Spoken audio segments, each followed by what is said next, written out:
In modeling, in fashion, there's so much toxic like industry. I'm having a friend of mine who was modeling in Milano, and she was like terrified, and she canceled it. She canceled to be a model even. You have these owners of these places, and they are like literally beating them up to work like faster because they need to finish this big amount of t-shirts of jeans by the end of the day. For example, when you're buying some some things that are having a piece that is handcrafted, it's like more expensive, and less people will get it because it is expensive. He's like very big name, but he was like this type of predator who was like selecting the actors or the actress, and he exchanged like favors. Pulp Fiction predicted this this situation with Donald Trump. Name the worst dressed person in Poland. There was I would say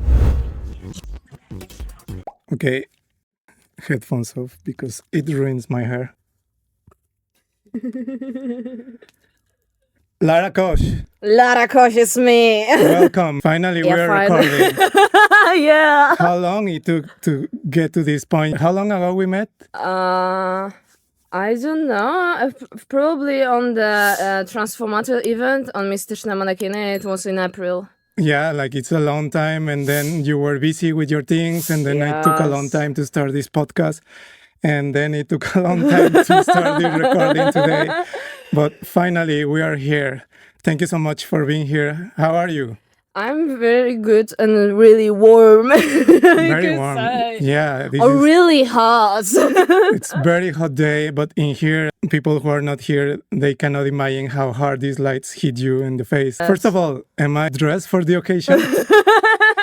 I think, yeah, I brought with your this glasses, yeah, I Special think. glasses. No, but I mean, I know I'm not dressed for this occasion, but I decided I'm going to wear only like black and white for these recordings because I think clothes have very big impact. It's like the first thing that you notice in a person.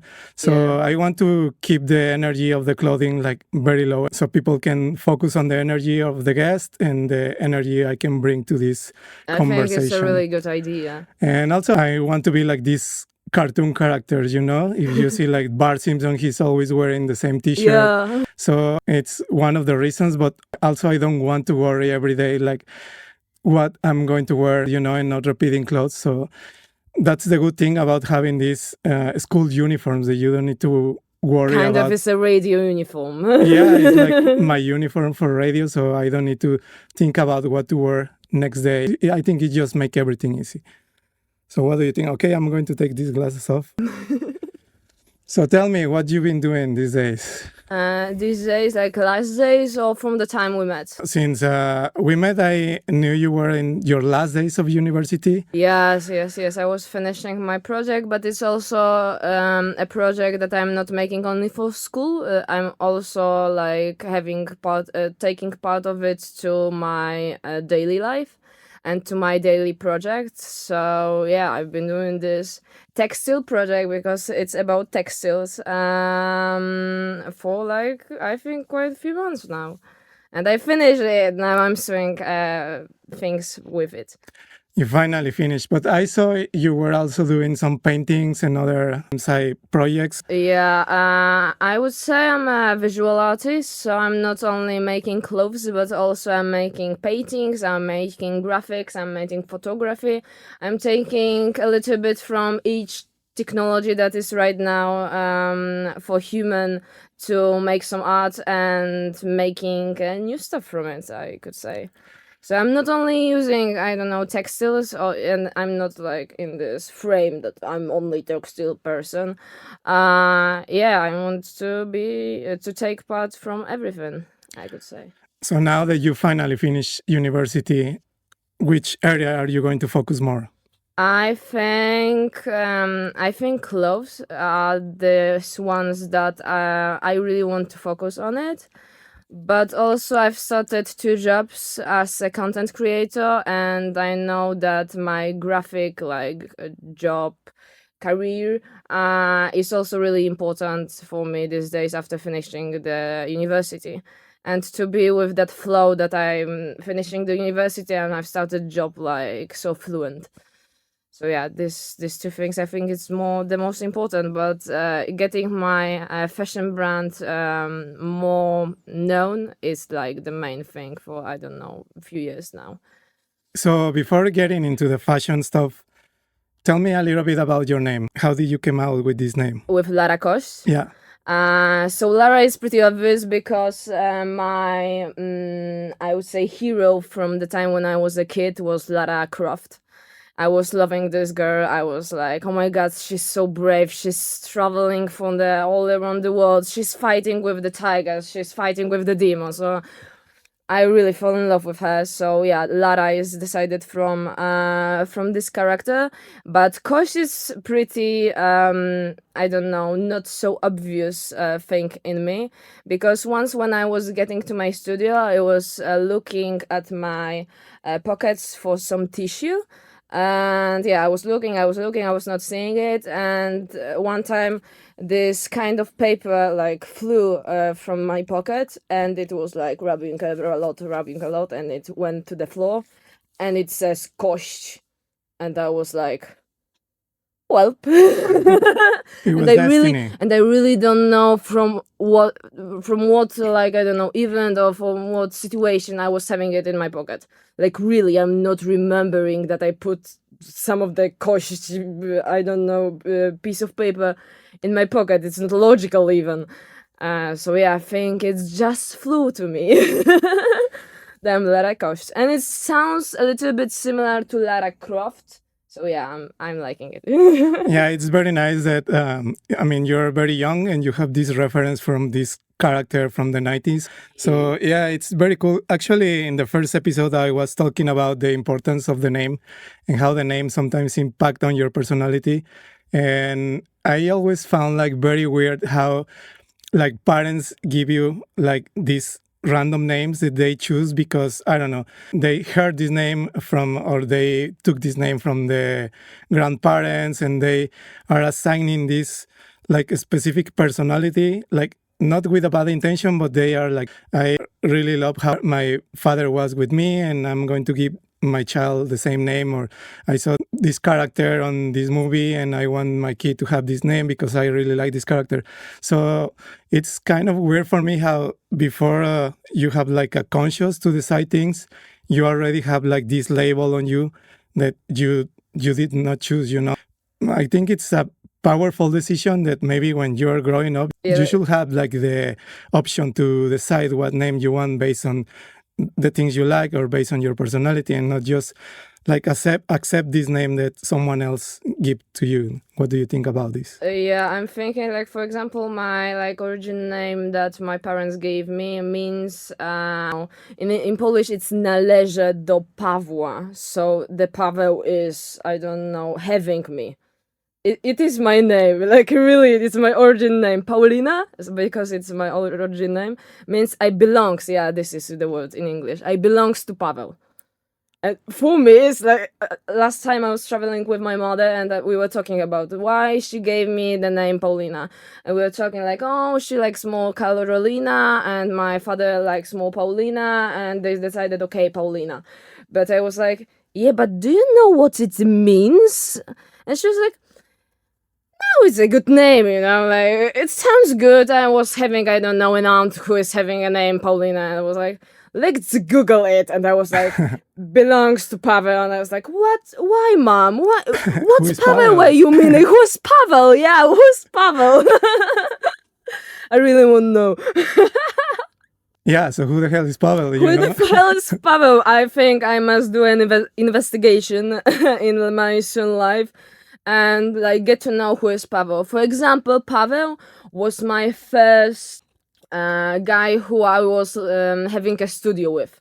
It was the first like person I was like lending a room for art space, and yeah, he was Pavel. So I think it is not like coincidence. But I really don't think so that I belongs to him.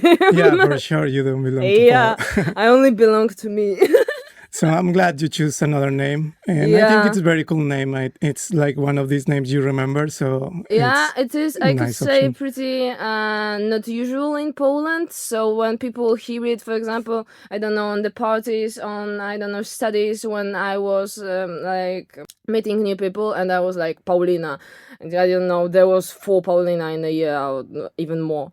But if I could say Lara, there will be only one Lara on the university, probably. Yeah. So and people by the time, for example, I was not having this name for, I don't know, for example, in primary school, and I'm having people that I'm knowing from in primary school, and they've changed like naming me Paulina to Lara because they're like, now it's more yours. Yeah. Yeah, I get that feeling because it's the same for me with Vanya. Vanya in my country, it's like a girl's name. My passport name is, but it's Russian or Ukrainian name, so they have these different ways to name the same person.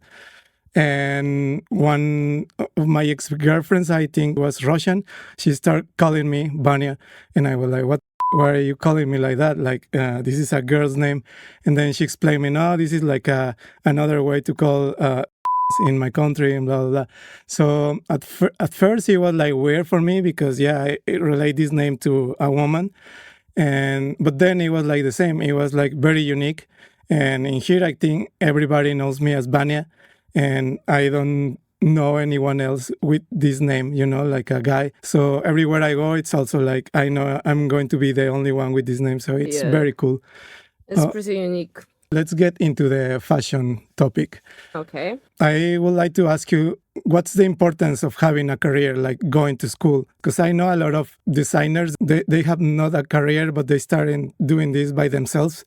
Do you think it's important to have a career, to go to school for I this? was, for example, I would say I'm not like, I was not going for a school for fashion because I was studying design, but more graphic design than a design in fashion. In high school, I was having kind of fashion lessons, but it was only once a week. And I could say, if I went there, I was not learning so much on these lessons. But this girl learned me how to do, for example, hats. This thing was like unique. But I don't know, sewing, etc. I think I get to know this by myself. Yeah.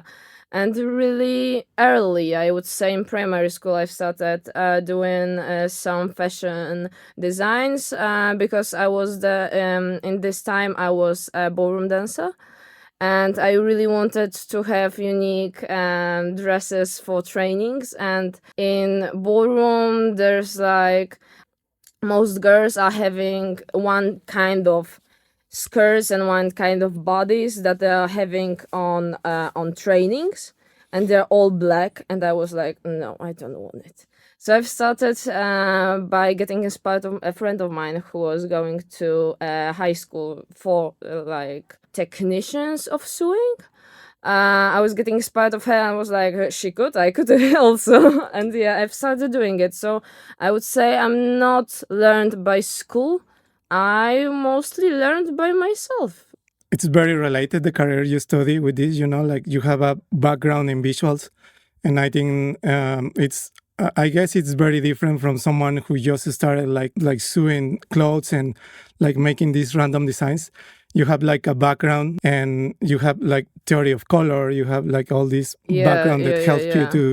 to really understand a lot of things, that because at the end this is a form of art, and it's related, like if you see like the history of fashion, it's totally related to art, and it comes like the Yeah. inspiration comes from there. Even if you didn't study like fashion design, you have this background that help you to have other vision. Yeah, for sure, for sure. For example, when I will be, I don't know, studying programming or some kind of informatic lessons, I think it will be hard for me to like get to this vibe for, I don't know, searching how it's cut, etc., etc. But for example, for me, the most important thing when I was starting doing fashion was to have that kind of 3D imagination when I'm having clothes, how to put it like on a one piece of the fabric with a pieces only. Like this was, for example, for me the most important thing, and I think that you cannot study it, like 3D visualizations in your head. Like I think you have it or you don't have it. So this is for me, I think, the most important thing, and the rest, yeah, sure, you could study like colors, etc., etc., but you must feel it to like be the real designer. So where do you get your inspiration from? Oh my god. I really like now I cannot say that I'm having a one inspiration in my mind for like doing my clothes. They're just relatable to me, and what is going to blink in my eyes, I'm just doing it.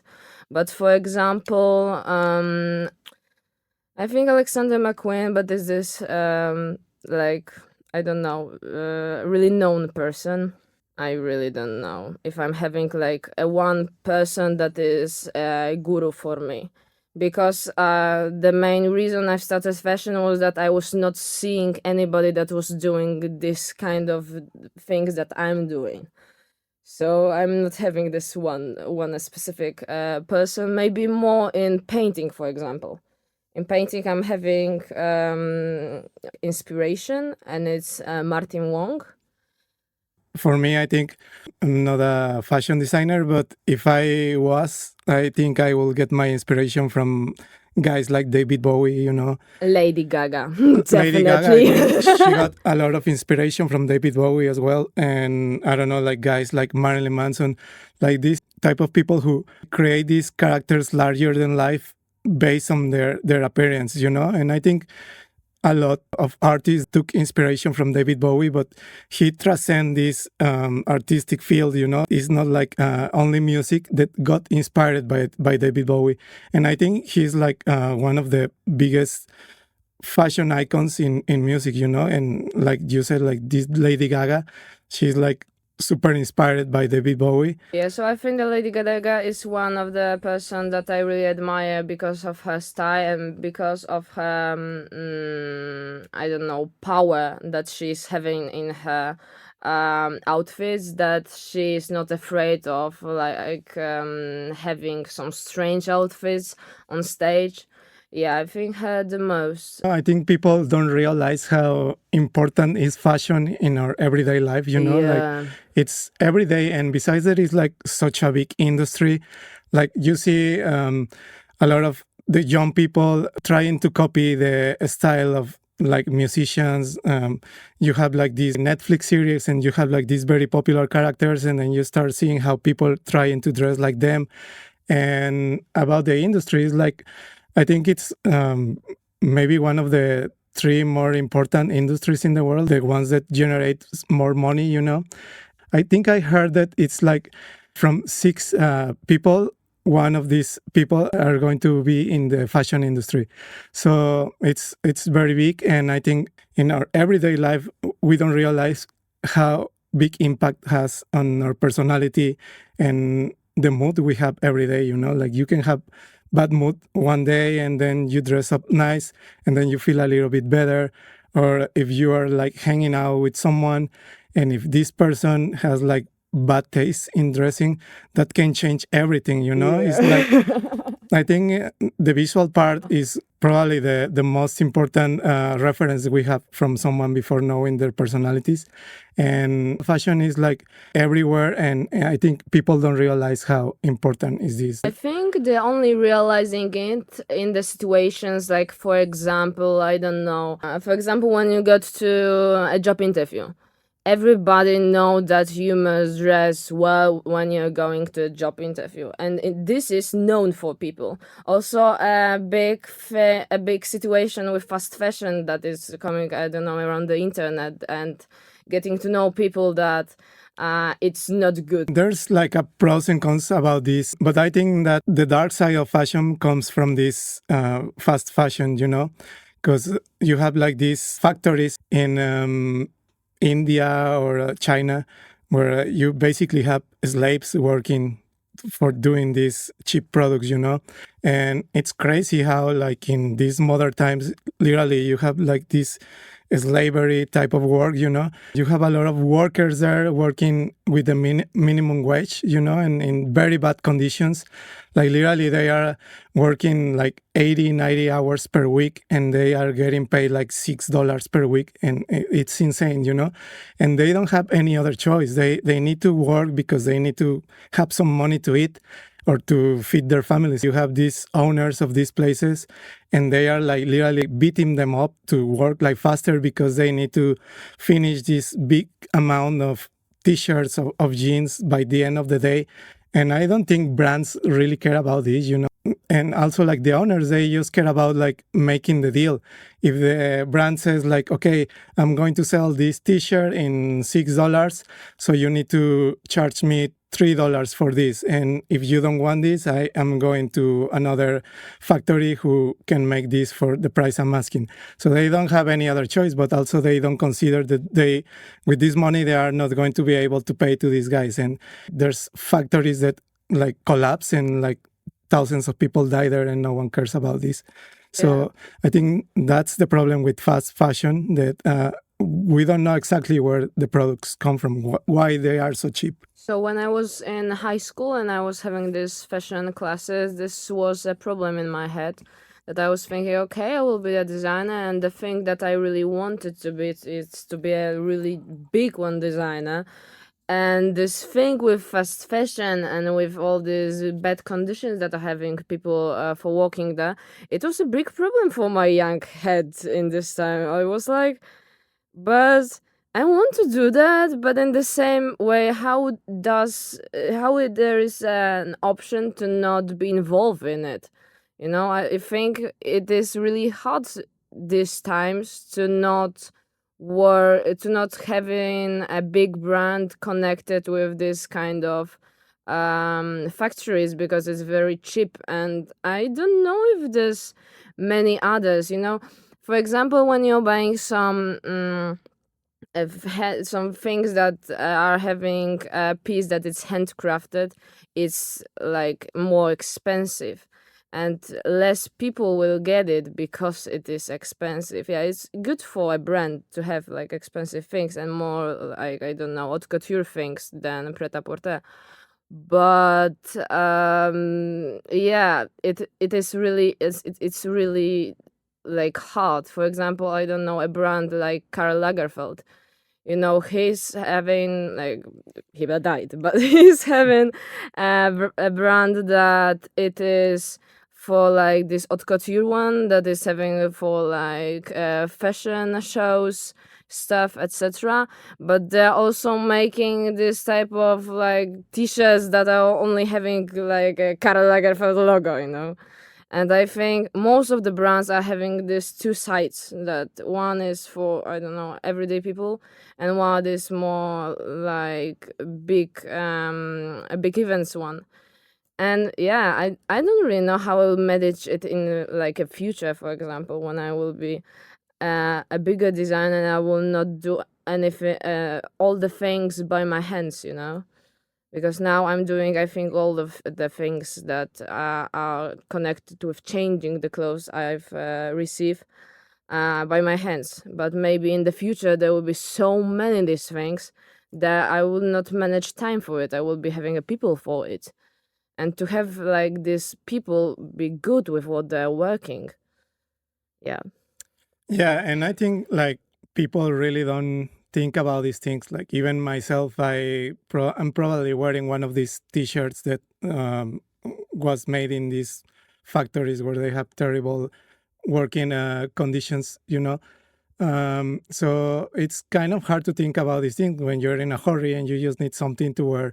And especially if you go to these stores where you find like these very cheap products, how can you say no to this and just go to the local fashion store and support these local designers, where you are going to pay like 3 or 4 times the price that you're going to pay? You cannot compete like with these big brands, So I think that's one of the disadvantages that small designers have against these big corporations. But also the thing that people are not aware of these things, is just like sometimes you just want to have the most basic thing, and you will not spend more than 20 zlotys on one piece of clothes, especially in these times that people are not earning that much money to have the luxury to buy like very expensive clothes.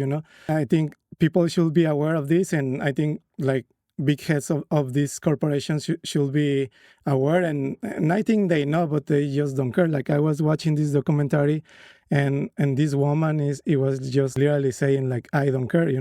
Does it bother me that people are working in a factory making clothes for Americans or for, Europeans, or that's how they're spending their lives? Is that what you're kind of asking me? Yeah, sure. No, I mean, they're doing a job. There are a lot worse things that they can. These people, like the heads of these big companies, they know this is happening, but they probably don't even know exactly what type of things are happening in there. Like this clueless woman was asked about like if she was aware about these things, and if she cares about this, and her answer was like pretty cold. Yeah, yeah. It's for me. It's housebreaking because, for example, when I will be having a brand and there will be people working that hard and that in bad conditions for me, I don't know, could not sleep at night. I will be having nightmares that I don't know someone is dying sewing one T-shirt that I've designed. That my design is connected with that energy. For me, it's tragic. I think it's not good for fashion industry to have that feeling connected with designing. It's terrible. It's terrible. Yeah, exactly. Like the energy that you have on the clothes. Like even I believe that when you buy second hand pieces of clothes, sometimes I avoid this because I don't know what type of person was wearing this before. Like you don't know if this person was in Mexico, like if this guy committed some crimes with these clothes. So I honestly I don't have this culture of buying in secondhand stores. I think for a woman it's more easy to go to these secondhand stores, but for guys it's sometimes it's very complicated because first of all I think guys we don't have this culture of recycling clothes. Like when we have a T-shirt that it's very old, we use this to clean the car, or like we give other use to this. So when you go to these secondhand stores, like the amount I think in general the amount of clothes even in stores is not compared like what you can find for women and what you can find for men. So yeah, sometimes you don't have any other option than going to the store and buy these things that you find there. And especially if you go to these stores and you find this T-shirt that is very cheap and you just need a basic T-shirt, you're going to buy this, and you really don't care about where this is coming from. And you never imagine. Before like watching these documentaries, I never thought about like how these products were made, like how like literally like people die doing this.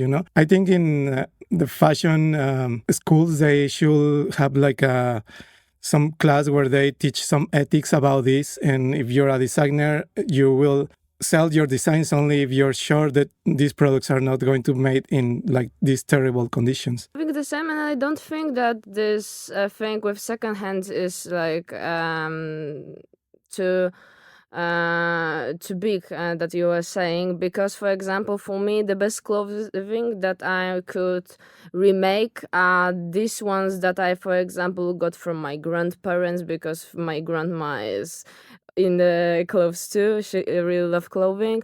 Or for example, from a friend of mine that I don't know, they're not using it anymore, and they're like, "Oh, maybe you could do something with it." I'm knowing that person, and I'm knowing what energy is having that person, and I know what I get. Like for me, it's the best way for receiving clothes, not buying it in second hands. I'm also buying it in second hands, but getting it from a friends of mine is the best feeling I could say. And also, this energy of the gift that they are giving, and this meaning that they are giving, like, oh, you could give a second life for it, do it. It is really beautiful, I could say. I think it starts when you are doing these catwalks And I was working in Vancouver in the Vancouver Fashion Week, and I met this designer who told me that she was selecting every model. Like she was like basically like making this scouting to not only choose like pretty models to wear their clothes on these catwalks, but she wanted to make sure that these people were like nice people, because the same, like she didn't want to have like this bad energy wearing their clothes, you know. And I don't know, it happened to me that in these like small shows, I know a lot of girls who are not even models, like amateur models, and they are terrible people, you know. Like I know a couple in here, and I think it starts from there, you know. Like if you probably sometimes you don't have the time, but it will be nice, and it will be like something that it's part of your work ethic in your brand, that you start like selecting based on what they can bring, like what type of energy and what type of person they are. Like it's kind of selective, but I think it involves like more love in the work you're doing, you know. And I think if people knew about how many of these clothes they are wearing came from these places where people are like suffering there, or like how many of these models are like bad person, they will stop like buying this type of clothes. So yeah, I think it's a very important thing that designers should put attention on, because I think it's a very toxic industry, like fashion industry and Yes. model industry. But there's people who really care, but I think that people are like is not the big majority, you know. Like the big majority, they just don't care, they just want to make business. You hear about these models who are like accepting jobs, but they need to sleep with this producer or whatever, you know. You hear about these things, but you never have like a way to prove this until you see in the news, or you see like these reporters doing these documentaries about it, and you see that this is happening in there, you know. Like I don't know if you know this Harvey Weinstein guy. And actually, he was the producer of Pulp Fiction, and he's like very big name in the cinema industry.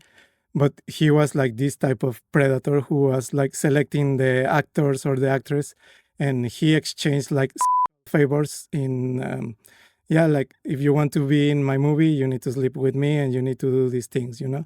So it was like a rumor for a long time, until some people start coming out and talk about this.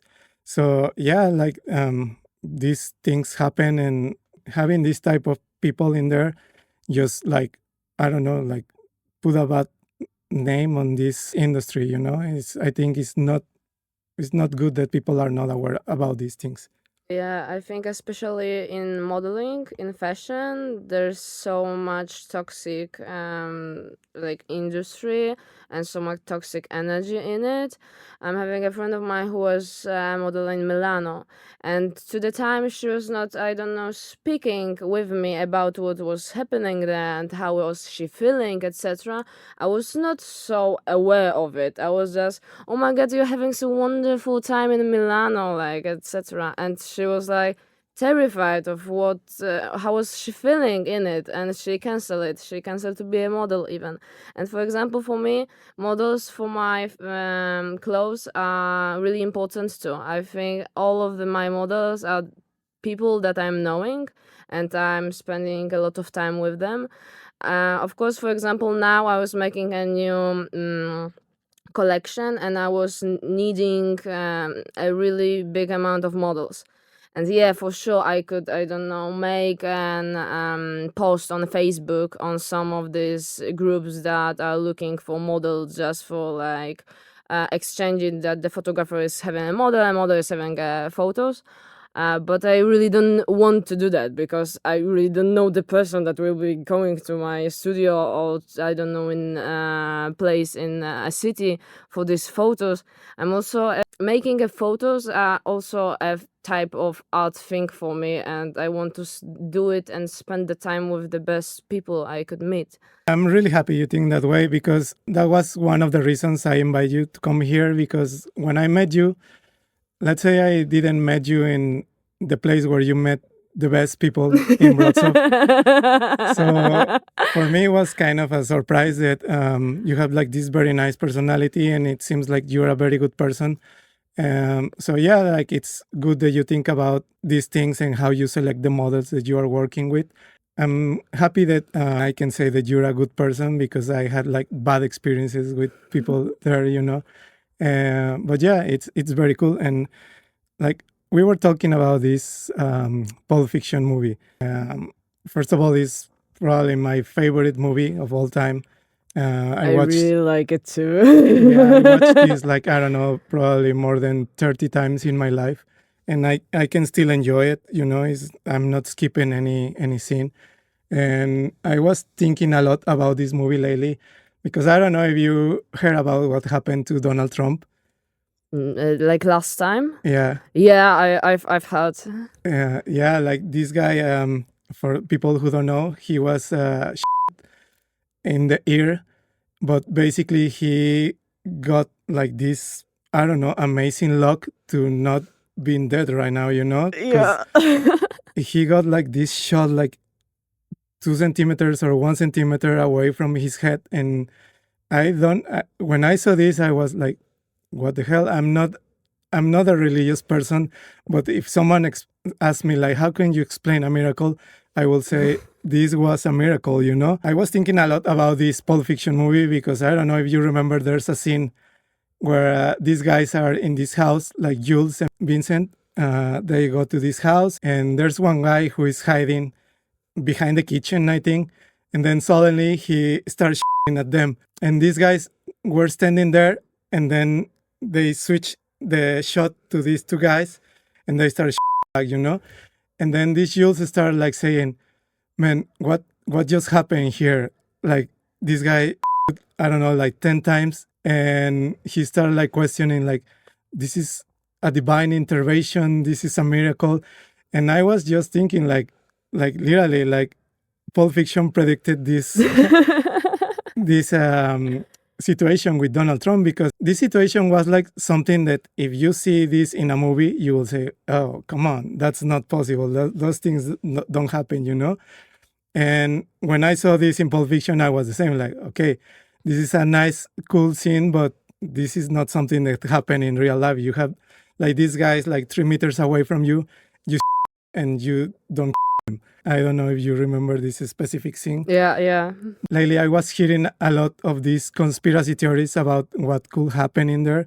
You know, like that there are some conspiracy theories that they said this deep state, like some high powers on the government, don't want this guy alive because he was going to end the with Ukraine, and it's like these big companies were going to lose a lot of money because they are producing these weapons and stuff, and they are investing a lot of money in this. And then you have this like left side, and that they want this guy.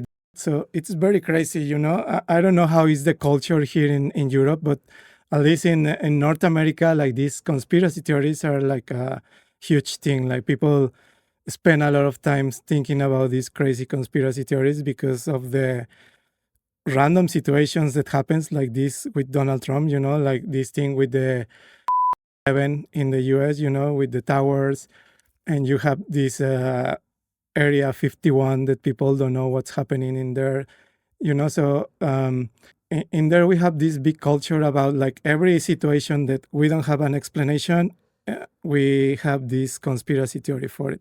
So I was wondering if in Europe it's the same, like you have any conspiracy theories here? Yeah, I think we're having, but the amount of people that are into it, I think there are not so many. Like for example, in US, I think in US it is more hyped thing, and the people are more into it than here in Europe. But yeah, of course, we have some conspiracy theories, and for example, I could say from like 10 of my friends, 2 of them will be into it, maybe, but it's not really common. Are you into any? Do you have Yeah, your sure. favorites? Yeah, sure. I'm into a few conspiracy theories. But I'm maybe not most likely to believing in this, but like searching for it and getting into it, etc., etc. For me, it's a really good thing, and I really like spending time in this place in the internet about conspiracy theories. But mostly, I'm spending a time in English type of internet in it, not in Polish ones. Yeah. So you think there's like higher powers controlling everything that happens in the world? Maybe, or aliens, you know. Do you believe in aliens? Maybe in other type of living that is there, but I don't believe that they're looking like aliens we could see at, I don't know, comics or something. So you think that if they exist, and so for me, yeah, I have no question that in some part of this huge universe there's another form of life, but also I'm not sure how, or I don't think they are going to come here to search for us or to try to communicate, Yeah. But If also, they're having the big universe, why are we wanting only like the Earth, They are having, I think, other planets and other livings to connect with and not human. it's complicated, because I don't know, thinking about the humans as the only like smart creatures on the universe is kind of selfish. Yeah, it is. And but also like in the, I don't know, the past 20 years, watching how technology is evolving, in super fast way. Like if you tell someone from the 80s that right now we have these cell phones and then we have this AI, they will say like this is not possible, this is only from like movies or something that a writer could like imagine, but it's evolving so fast that I think in some way like there must be like some planets near to us that have more advanced technology, and probably they are just exploring places around. It's not that they are coming here to make contact with us, but they probably know that there's other forms of life somewhere in the universe, but they just have the technology and the power to get outside of their planets and just explore, but not with the goal of meeting these selfish human beings here on Earth. So to end with this topic, what is your perception about this Donald Trump? You think it was just like a loner? I don't really know, but my first opinion was definitely that it was his plan for doing it, and it is all like one big plan of winning elections. Yeah. Okay, I think he's just like a super lucky guy, and he just made the most Super lucky Donald Trump. super lucky Donald Trump, super Donald Trump, because I think he just made the most badass moment in the history of the US or in the modern history. But like this photography that you have of Donald Trump, like raising the fist and screaming, fight, fight, fight, after he just got almost in the head. I think this just made him like such a badass in the eyes of the Americans, But I think he's just a lucky guy. We are finishing, but before finishing, I want to have this special section with you. So I brought some spicy food for you because I'm going to make you some spicy questions, literally. Yeah, so spicy. Let's start with this. So am I take one only, or if you? You will need to eat this in the whole whole one. time, But you will start with the less spicy, and then you will go to This the one spicy side. more spicy. This one is less spicy. Yeah. Yeah. Yeah. This one is wet. And the others have the special Mexican mixture. So you can start eating. I'm not going to say what you are eating because I cannot say brands, but I hope you enjoy.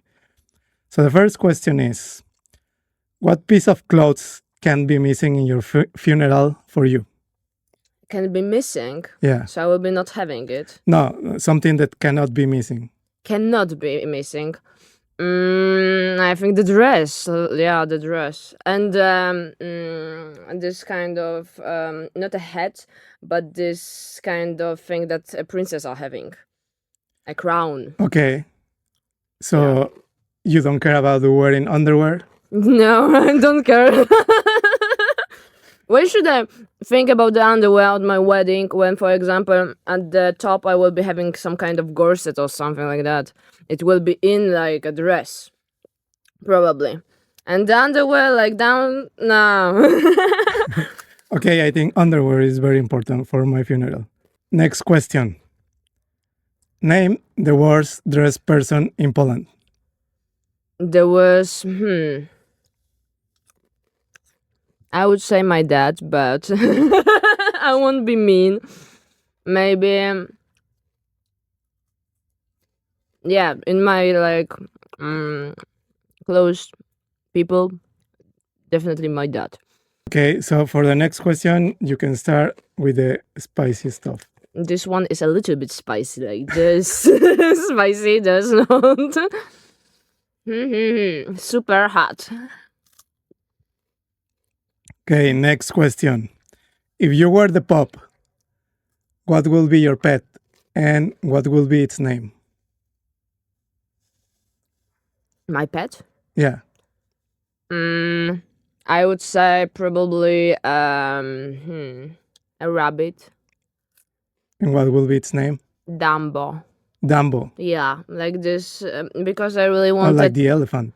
Yeah, because of this elephant, because I really wanted to have that rabbit that is having so long ears, and he will be a Dumbo.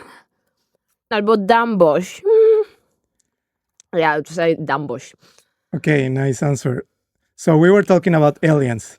Yeah. You're starting feeling spicy. Yeah, and it's so hot here that this spicy.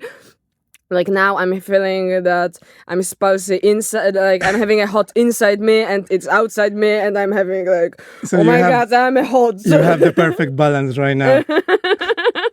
I'm happy because I thought it was going to fail and this segment was going to be pointless. So next question. We were talking about aliens.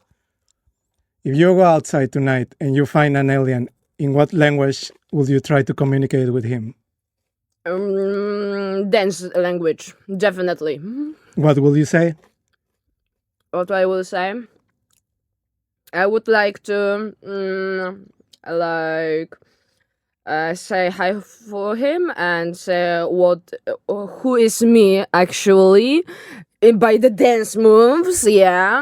And I really want to maybe ask him some questions, I think. But asking questions with dancing could be a little bit hard.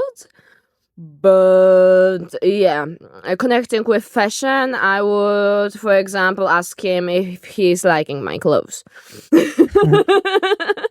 Good answer, but I think any movement, it will be dangerous. They can take this as a threat. You think so? I'm dancing good. I think they will like it too. Well, I'm glad you didn't say any specific language, like spoken language.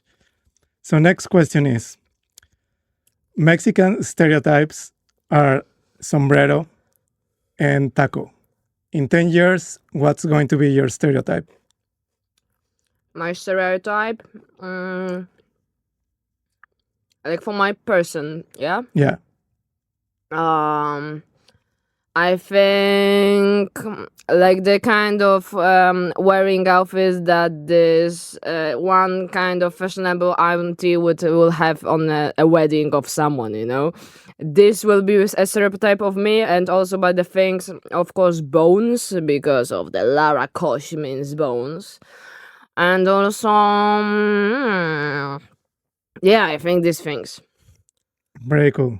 So keep eating. I'm eating. Name three. Oh no, this one was. Okay, you need to focus on the question. Mm, Name three historical people you would like to dress. Princess Diana, of course. Because I think he was not having a good taste in his wearing. So maybe. But you know the thing with his like head. But yeah, he was not having a good taste. He's going to be a hard one. Yeah. Convince. And and I think also maybe someone, it must be a historical person, or maybe it could be from mythology. Yeah, it can be. So the king of Sun, Ra, definitely. Okay, and last question. If you were the president of Poland, how would you make a chaos in the country? How? Yeah.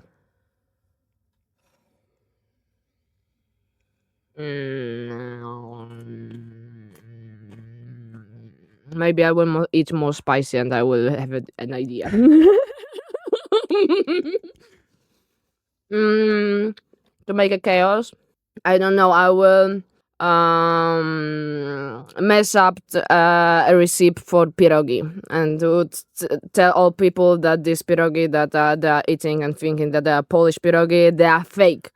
The actual fact that you know nothing, and I think in the whole country it will be like a big thing that a president is saying that Polish pierogi are not pierogi anymore. Oh my God, I think Polish people will think you're a psychopath. You think so? Okay, we finished the spicy questions. So from 1 to 10, how spicy are you right now? 3. 3. Oh my God, I thought you were going to be like 8. Okay, you're a strong woman. Yeah. So we finished with this podcast today. Thank you so much for coming. Thank you so much for inviting me here. I hope you had fun, and I hope I can see you again sitting here in this chair. Yeah, I hope so too. Thank you so much. And if you want to share your social media, Yeah, of course. So my social media is Lara Kosc, but you could also find me in special Instagrams that are for my special visual arts. For example, Photo Murder by Lara the Bone, Art Murder by Lara the Bone, Art Abstract by Lara the Bone, and of course, because we're having a conversation about outfits, Fashion Murder by Lara the Bone. Yeah. so you hear people, go follow her. And thank you so much for coming here. Thank you. See you next time. And Bye. see you in the next episode. Thank you so much. Bye.